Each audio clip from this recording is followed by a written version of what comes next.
Ipinangako niya to kay Abraham, ipinangako niya to kay King David, and then itatatag na nais ng Panginoon na pagpalain tayo at ang kaparanan, manalig ka sa Panginoong Jesucristo.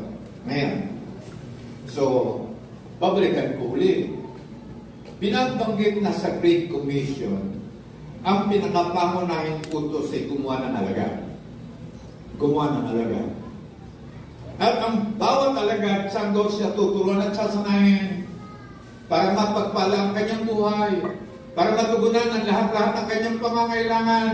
Ang sabi, turuan silang sumunod sa lahat ng pinag-uutos ko. Ito yung kaparaan ang itinatag ng Panginoon.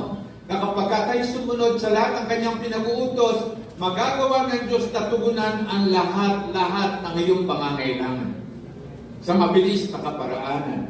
Ngayon, titingnan lang natin yung talata na ating ginamit at 6:4.